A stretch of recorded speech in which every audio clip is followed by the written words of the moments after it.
yang harus dihentikan adalah pengakuan Ba'alawi sebagai keturunan Nabi yang tidak terverifikasi yang harus dihentikan. Karena secara kajian nasab dia terputus, secara kajian DNA dia bukan bangsa Arab Acan. Dia bukan keturunan Bani Quraisy. Dia bukan keturunan Bani Hashim, dia bukan keturunan Ba'alawi. Dia bukan keturunan Nabi Muhammad. Ini yang harus dihentikan, pengakuan sepihak sebagai keturunan daripada Nabi besar Muhammad SAW.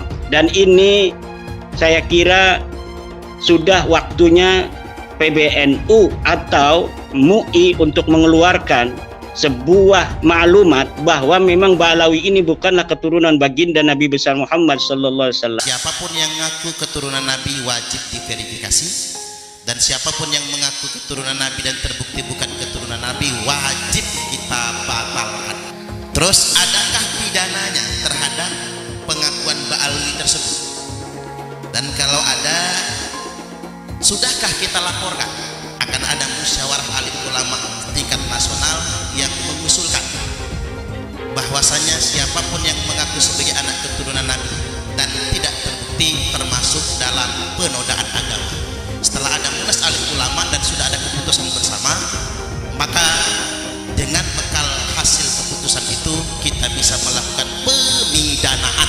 Siapapun ke depan yang mengaku cucu Nabi bisa dipidanakan dengan pasal penodaan. Bangsa Indonesia tidak boleh diam melihat fenomena ini. Kenapa? Ada indikasi mereka mau menjajah Indonesia. Indikasinya jelas sekali. Ada yang bagian memalsukan kuburan. Di mana-mana dibikin kuburan-kuburan palsu. Alhamdulillah, menurut keterangan beliau juga sudah banyak yang dibongkar. Yang kedua, berita-berita khurafat, dongeng-dongeng khurafat. Untuk apa? Ini yang namanya Ba'alawi leluhurnya luar biasa, bisa hijrah Mi'raj 70 kali, bisa memadamkan api neraka yang nggak pakai akal. Itu sesuatu yang luar biasa dan dahsyat. Mereka pun menjadi takluk, tunduk, siap diperintah apapun. Tujuannya itu. Dan yang lainnya, ada yang membuat provokasi-provokasi. Saya bersama rakyat, kita dengan rakyat. Jangan coba-coba ganggu rakyat, seakan-akan berpihak kepada rakyat. Dia mau ngadu domba kita pribumi, sementara mereka akan memetik hasilnya. Saya sebagai putra Indonesia was-was, ngeri, dan waspada. Ini ternyata doktrin-doktrin ini tidak sembarangan. Klaim-klaim mereka sebagai keturunan Nabi ternyata ada tujuan-tujuan untuk menguasai Indonesia.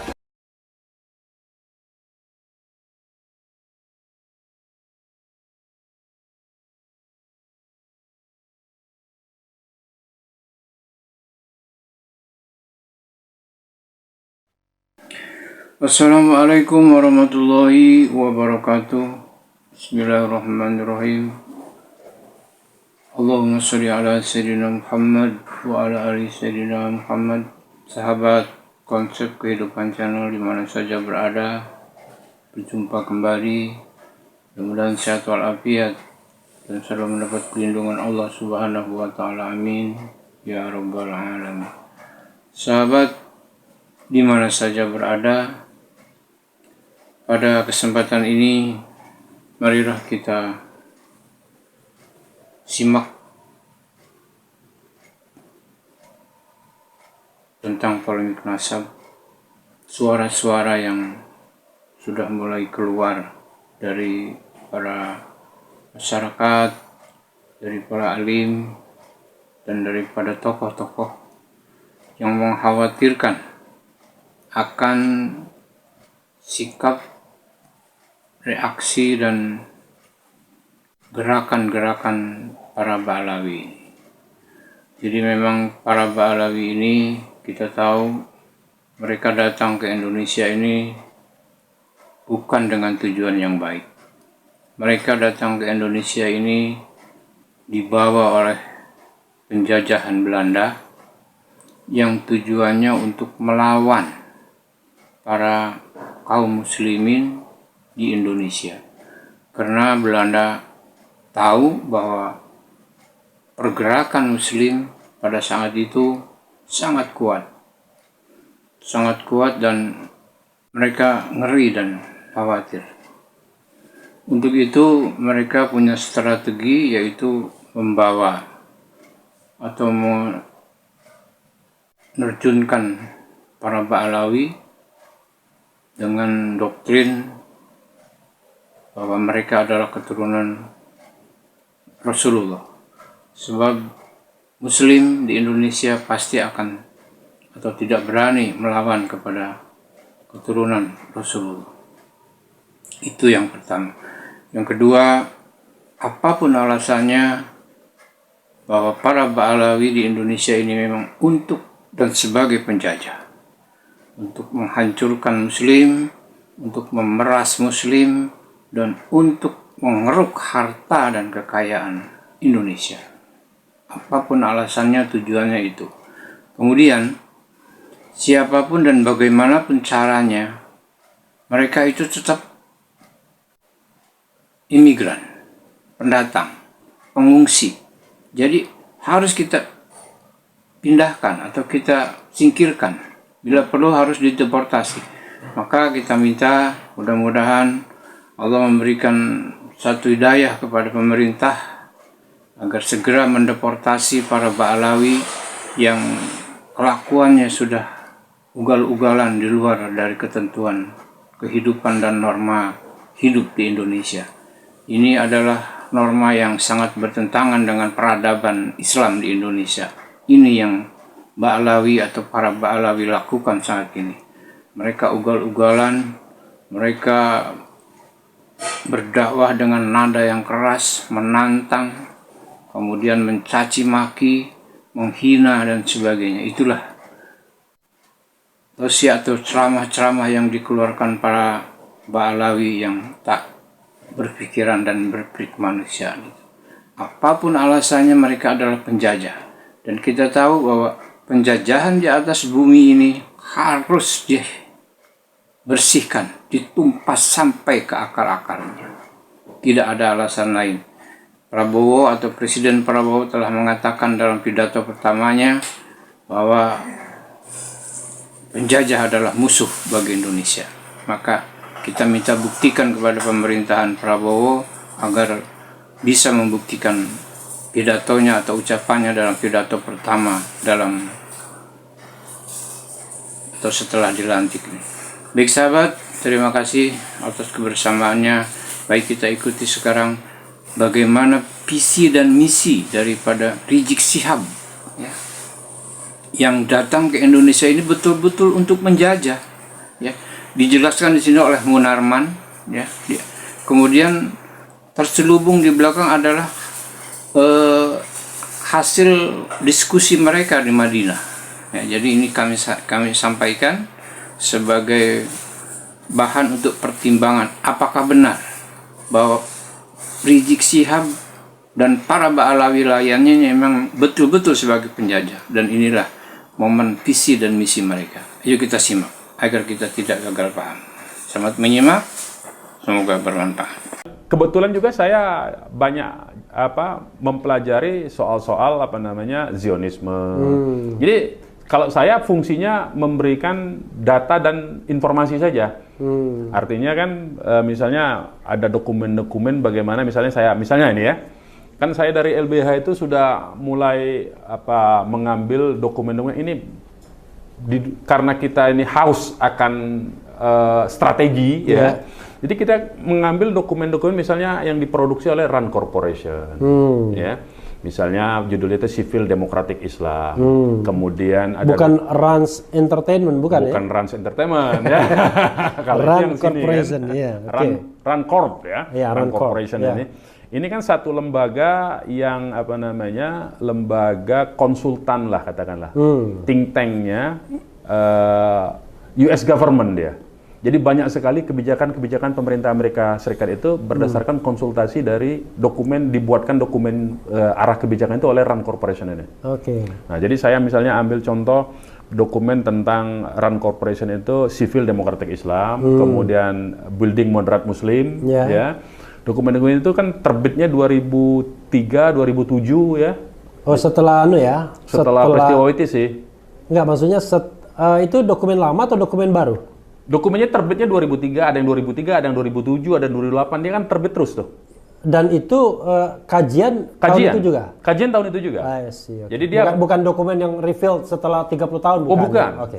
Itu memang mereka disewa oleh Pentagon, oleh Kementerian Luar Negeri Amerika untuk bagaimana bersikap dan menyikapi dunia Islam dalam konteks ini tadi. Dua dokumen itu ya. Ada juga dokumennya tentang Palestina, bagaimana format Palestina masa depan. Kita sudah tahu sebetulnya apa yang dikatakan oleh Trump sekarang, misalnya pindah ibu kota ke Yerusalem, itu sudah ada di dokumen itu. Jadi artinya itu mereka memang betul-betul melaksanakan itu kan. Nah, saya banyak mencoba itu juga Habib Rizik. Bagaimana strategi dari dunia barat lah kita katakan begitu ya, terhadap dunia Islam. Memecah-mecah dunia Islam menjadi 4 kelompok misalnya, kelompok fundamentalis yang harus dimusuhi habis-habisan, harus dikerdilkan, kelompok tradisionalis yang digadang-gadang tapi digunakan bukan untuk bukan untuk diangkat sesungguhnya, tapi digadang-gadang untuk menghantam kelompok yang mereka sebut sebagai fundamentalis. Itu ada dalam dokumen itu. Kemudian kelompok modernis yang digadang-gadang untuk nanti jadi pemimpin di dalam setiap negeri-negeri Muslim. Kemudian ada kelompok sekularis yang patut Muslim tapi sekuler, tapi ini pun tetap diwaspadai menurut dokumen. Jadi saya banyak memberikan itu juga kepada Habib Rizik kan. Ini dokumen-dokumen dari orang-orang Barat saya bilang terhadap dunia. Jadi bukan cuma Indonesia, itu berlaku di seluruh dunia Islam, baik di Timur Tengah maupun ini. Dan itu masalah pokoknya itu kenapa saya artinya tadi itu istilahnya tersesat di dunia ini tadi. Saya lihat itu mendekati kebenaran. Jadi ada 2 dokumen ini, satu Civil Democratic Islam, satu Building Moderate Muslim. Di mana di dokumen Building Moderate Muslim ini bagaimana strategi mereka merekrut anak-anak muda dari kalangan Islam ya untuk dijadikan baik dia sebagai kelompok tradisionalis maupun kelompok modernis untuk menghantami kelompok-kelompok yang disebut dengan fundamentalis ini. Bahkan menentang penafsiran-penafsiran oleh kelompok fundamentalis katanya. Disuruh tentang. Jadi dibiayai, disupport, dikasih publikasi, dikasih sediakan dana, mereka juga bekerja sama dengan media-media mainstream. Dan itu semua saya lihat terjadi di Indonesia. Itu problem terjadi. Bagaimana media? Misalnya ya, kalau saya ini terlepas dari nilainya ya. Jadi kalau di Indonesia yang dia dimaksudkan kelompok fundamentalis itu FPI. Menurut mereka begitu. Jadi mereka punya kategori kira-kira begini. Yang disebut fundamentalis kalau menyuarakan syariat Islam dan khilafah. Itu fundamentalis. Itu fundamentalis bagi mereka. Bagi mereka ya. Berarti FPI menyuarakan khilafah.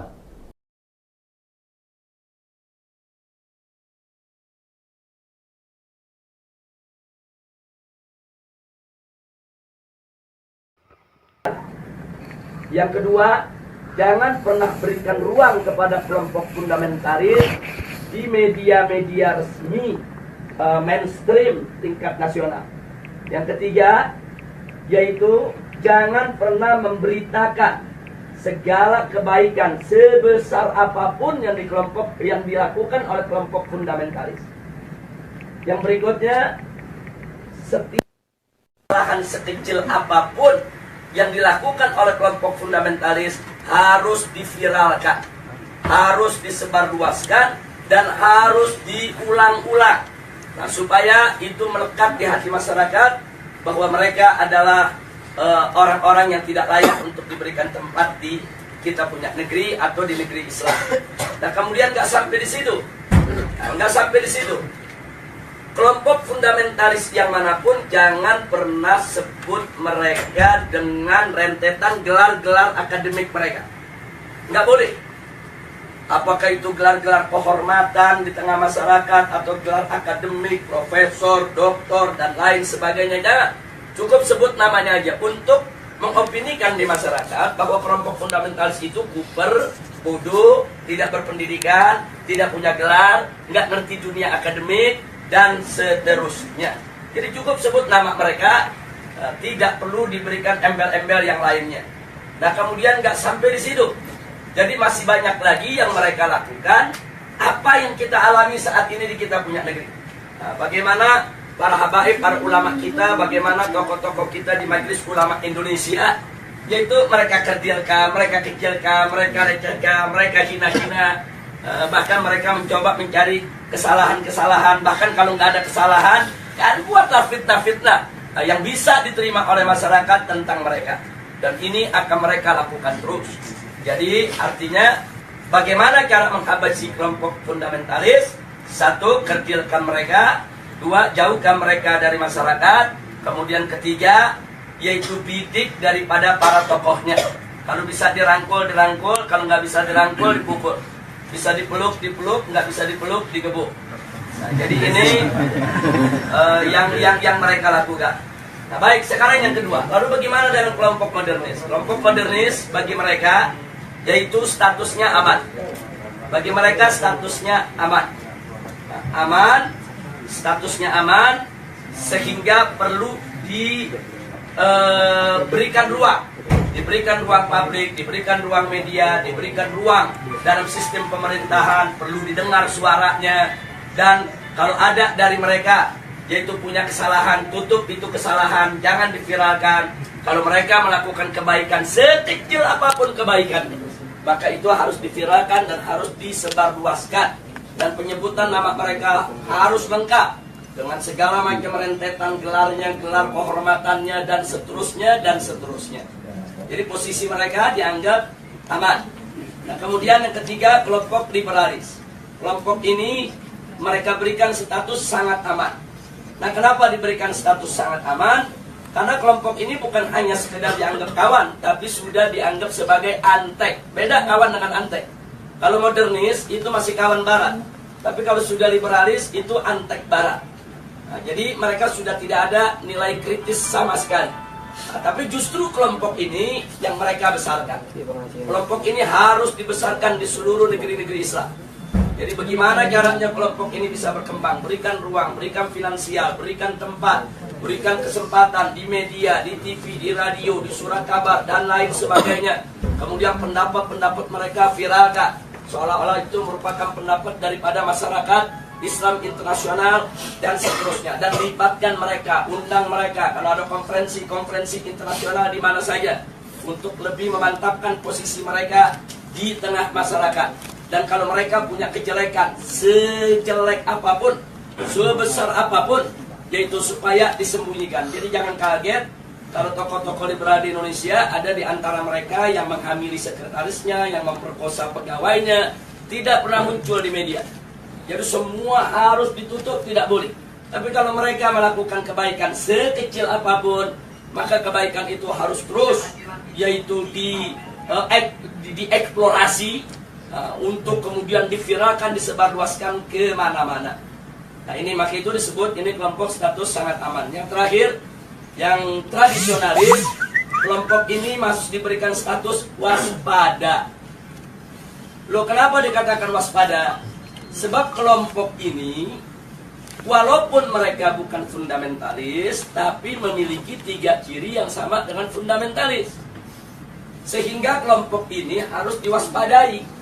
Kalau kelompok ini tidak dijaga, maka nanti kelompok ini setiap saat bisa berubah menjadi fundamentalis. Nah, maka itu usul mereka, kelompok yang keempat ini dijaga. Nah, maksudnya dijaga bagaimana? Satu, jangan kasih mereka berdekatan dengan kelompok fundamentalis. Sebab kalau kelompok tradisionalis dengan kelompok fundamentalis duduk bareng satu meja, satu kursi, mereka diskusi, maka kelompok tradisionalis berpotensi besar untuk berubah menjadi fundamentalis. Karena perbedaan mereka cuma sedikit, perbedaan definisi ta'rif ad-demokratiyah. Itu aja yang mereka berbeda. Tapi dalam soal dukungan terhadap tatbikus syariah, dukungan terhadap igamatul khilafah, dukungan terhadap sikap kritis terhadap barat, sama. Nggak ada beda antara fundamentalis dengan tradisionalis. Mereka hanya berbeda di dalam mendefinisikan demokrasi. Yang satu mendefinisikannya demokrasi bertentangan dengan hukum Allah sehingga harus ditangkal sama sekali. Yang satu lagi melihat bahwa demokrasi itu hanya satu cara yang kalau dibawa ke dalam ajaran Islam dia bisa Islami, kalau tidak, kalau dikeluarkan dari ajaran Islam dia bisa bertentangan dengan ajaran Islam. Hanya ini saja berbeda. Nah, kalau mereka duduk bareng diskusi, maka kelompok tradisionalis berpotensi besar berubah menjadi fundamentalis menurut mereka, menurut Rand Corporation. Maka itu fundamentalis dan tradisionalis tidak boleh bersentuhan, harus dijauhkan, bahkan harus diadu domba. Nah, ini yang terjadi di Indonesia saat ini. Bagaimana supaya dua kelompok ini diadu domba? Nah, kenapa ini yang harus diadu domba? Karena kelompok fundamentalis dan tradisionalis ini yang pengikutnya paling banyak. Kalau yang namanya modernis, kelompoknya tidak seberapa. Modernis dalam pengertian Rand Corporation. Apalagi liberalis. Mereka nggak seberapa. Mereka punya basis massa. Kita bicara basis massa akar rumput. Nah, yang memiliki basis massa akar rumput yang sangat kuat hanya kelompok fundamentalis dan kelompok tradisionalis. Maka itu kalau ini bersatu, ini akan menjadi satu kekuatan umat Islam yang maha dahsyat, yang bisa merontokkan kekuatan mereka, sehingga mereka akan melakukan berbagai macam upaya bagaimana dua kekuatan ini untuk tidak bersatu. Nah, itulah sebabnya aksi 212 di mata mereka ini merupakan persatuan antara fundamentalis dan tradisionalis. Dan mereka sangat panik, mereka sangat kalap, karena yang masuk dalam aksi 212 itu dari semua elemen umat Islam. Apapun organisasinya, apapun partai politiknya, apapun mazhab pemikirannya, mereka datang, mereka tidak tanya Anda NU, Anda Muhammadiyah, Anda FPI, enggak. Mereka enggak nanya Anda P3, Anda PKS, Anda PKB, enggak. Mereka enggak nanya. Mereka enggak nanya mazhab, Anda Syafi'i, Anda Hambali, Anda enggak. Mereka enggak nanya Anda ini termasuk yang Aswaja, yang Wahabi, atau yang Salafi dan lain. Enggak ada. Mereka hanya tahu Anda Muslim, saya Muslim, kita datang untuk bela Islam. Justru ini yang menakutkan musuh. Nah, karena ini membuat mereka panik dan mereka kalap. Akhirnya semua tokoh-tokoh yang terlibat dalam aksi 212 mereka kriminalisasi. Sebagian ada yang dimakarisasi, sebagian ada yang diterorisasi, sebagian ada yang dikriminalisasi. Yang diterorisasi umpamanya Ustadz Bakhtiar Nasir, dikait-kaitkan gerakannya dengan ISIS, dengan sumbangan untuk teroris dan lain sebagainya. Ini namanya terorisasi. Nah, sedangkan makarisasi seperti Kiai Khattab, Muhammad Al-Khattab yang saat ini ditahan dan dipenjara. Nah, ini dikait-kaitkan dengan inilah gembong yang membuat makar, inilah yang ingin menggulingkan pemerintah dan lain sebagainya. Ini namanya makarisasi. Nah, sedangkan kriminalisasi, aneka ragam tindak yang dianggap pidana itu dinisbahkan kepada para aktivis kita. Nah, jadi sekali lagi bahwa langkah-langkah kriminalisasi, kemudian makarisasi, terorisasi, ini merupakan jalan yang mereka ambil saat ini untuk membuyarkan kesatuan daripada umat Islam. Maka itu saya minta kepada segenap umat Islam, khususnya kepada thalabah yang ada di Madinah ini, khususnya secara istimewa adalah antum semua, baik mukimin maupun pekerja dan lain sebagainya. Yuk kita rapatkan barisan, dan yuk mari sama-sama kita aktif di dalam perang politik. Jadi jangan pernah kita lalai. Jadi jangan lupa, ini handphone yang Anda pegang ini di zaman sekarang bisa menjadi senjata yang luar biasa.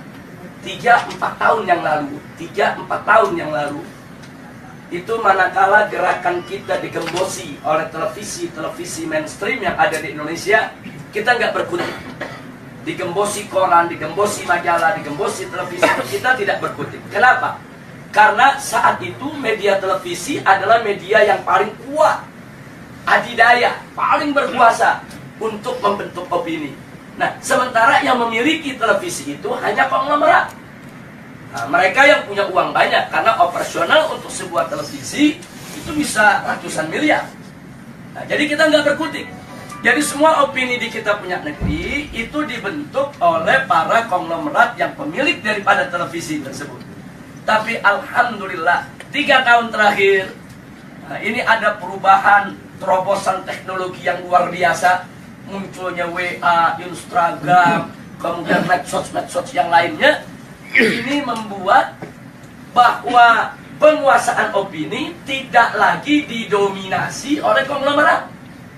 Bahkan masyarakat biasa cuman modal handphone, beli pulsa di Indonesia 5.000 perak, dia bisa bikin opini.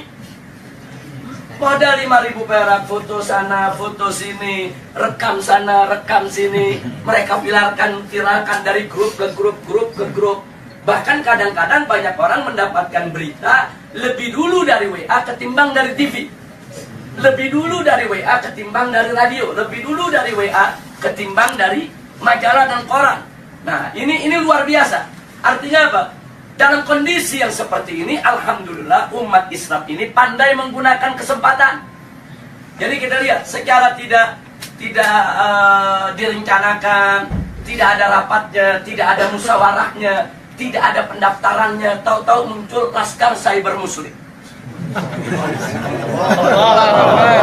Netizennya nggak main-main itu, yang mendukung itu. Itu kalau ada satu akun menyerang Islam, itu bisa ada jutaan akun menyerang balik kepada bersangkutan. Jadi artinya ini kan nggak ada kan kantor Laskar Cyber Muslim, nggak ada. Siapa pemimpinannya, ketua umum Laskar Cyber Muslim, nggak ada. Ini muncul begitu aja di dunia media. Tapi jangan lupa, justru Laskar inilah yang berjasa besar dalam setiap aksi bela Islam yang ada di Indonesia. Jadi mereka yang memviralkan berita, mereka yang buat pertahanan opini, mereka yang bentuk opini.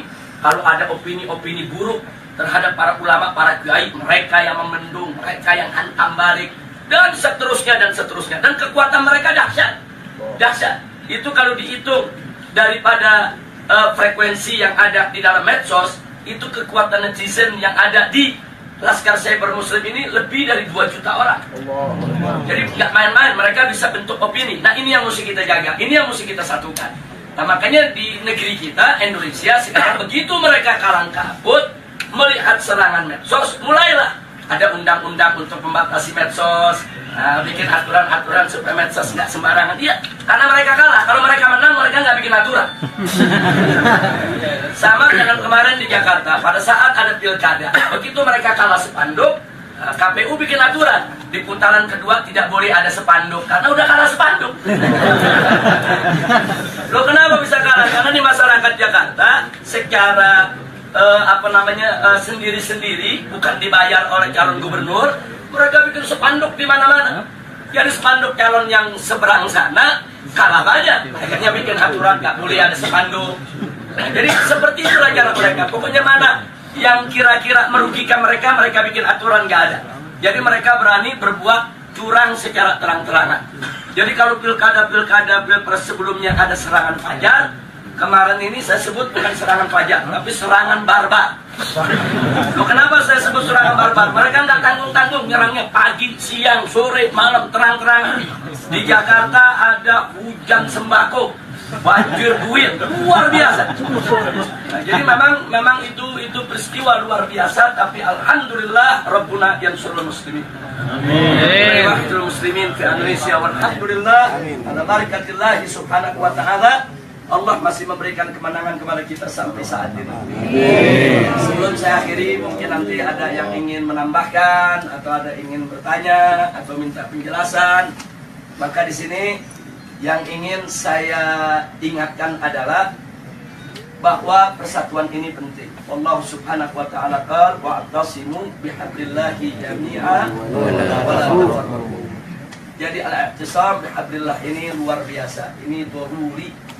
Jadi kita harus bersatu dalam iman, bersatu dalam Islam, bersatu dalam ihsan, bersatu di dalam penegakan hukum Allah Subhanahu wa ta'ala. Wala tafarraqu, dan jangan sekali-kali kamu bercerai. Jangan lupa bahwa persatuan itu bukan hanya sekedar sumber kekuatan, tapi persatuan itu juga merupakan sumber pertolongan Allah. Di mana kita tahu An-Nabi alaihi salatu wassalam alaikum bil jamaah fa inna yadallahi ma'al jamaah. Itu wajib atas kamu sekalian, yaitu berjamaah, bersatu, bersaudara, yaitu berjuang bersama. Nah, kenapa? Karena memang pertolongan Allah itu ada pada kebersamaan. Jadi pada saat kita bersama, kita bersatu, nggak usah khawatir, segala kesulitan akan menjadi mudah. Kenapa? Karena di situ ada keberkahan, di situ ada pertolongan Allah Subhanahu wa Ta'ala. Dan kalau Allah sudah menolong, tidak ada satu kekuatan pun yang bisa menghalanginya. Nah, saya berbagi pengalaman sedikit sebelum saya akhiri.